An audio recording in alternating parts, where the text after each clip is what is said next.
Hi, I'm Toby Lapinski for the New England edition of the Fisherman magazine with this week's web fishing report. I'm going to begin by reminding you that the June issue of the Fisherman magazine is available both in print and online now. Subscribers have access to all three editions on their website, thefisherman.com, so that's a great benefit to a current subscription to the magazine. Also, we launched Season 2 of the Fisherman TV last week with the first episode of the year coming to you from Lake Erie and Lake Ontario. Check it out at thefisherman.com. Also online is a special companion piece to Mike Laptoo's excellent print feature, which takes an underwater look at striped bass. Give it a look, you will not be disappointed.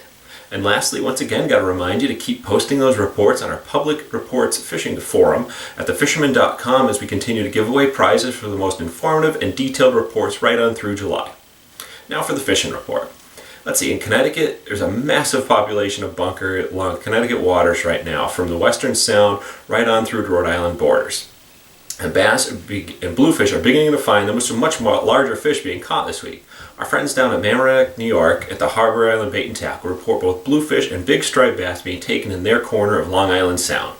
Fisherman's World in Norwalk also reports a lot of big bass in their area to the mid 40-pound class being taken. Primarily those fish down in that area are being taken by boat as access is difficult for shore anglers, but there's still a shot at a fish from shore from the local river mouths and harbors.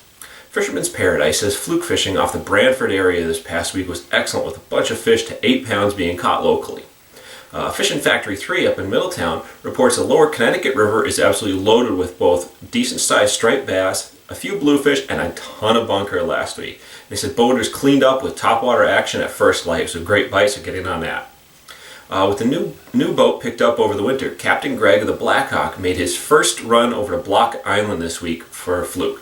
He said despite some difficult winds that made for a tough drift, they found plenty of fish. So keep a look as with the new boat, Captain Greg will be able to get off on a bunch of special trips this year throughout the season, so keep a look to the reports as well as his website for details. Speaking of the party boats in Connecticut, the Sunbeam, the Hellcat, and the Omaha all reported doing quite well last week on both striped bass and bluefish in the race. That's a good bite for the summer. These next couple of weeks usually produce some very, very large striped bass for those boats that get out and do the night bass trip, so give it a look. Let's see, down in Rhode Island, I spoke to Mike Wade at Watch Hill Outfitters, and he reports the fluking off of Isabella Beach off Fisher's Island has been very good this week, and there's still plenty of bass being caught up the Pawcatuck River by both shore and boat anglers. Also, he reported the first shore catches confirmed of scup this week at Watch Hill out at the lighthouse. He noted that the anglers that got in on them were primarily using clam baits, but really anything is going to work for you, whether you use squid, worms, little pieces of fish. Guys even get them on little small pieces of gulp. So the scup fishing has finally begun from shore in Rhode Island. Let's see, Quantity Bait and Tackle reports some great local fluke action as well. Best bet for the South County fluking right now, they're saying, is between 40 and 55 feet of water. Galilee Bait and Tackle weighed in a 40-pound bass taken out around Block over the weekend. I also got word of a 58-pounder. It popped up this morning, Monday morning, as I was prepping for this video. So there's some big fish starting to move into the area.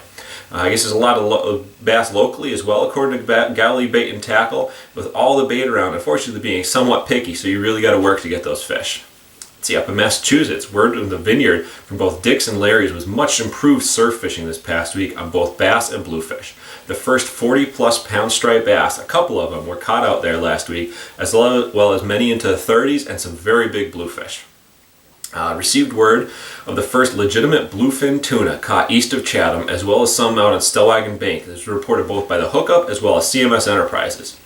We welcome new returning advertiser Goose Hummock Shop, with locations now both in New Orleans as well as Dennis. And speaking of tuna, they received some photographs of a 90-inch bluefin that was caught out past Chatham, so it is definitely starting to pick up out there. Once again, Pete Santini of Fishing Fanatics in Everett reports that signups for the 16th annual Boston Harbor Shootout has been filling up fast. The tournament is set for this coming weekend, June 14th, with the captain's meeting on June 13th. So for complete details on the tournament, check out the news section at thefisherman.com.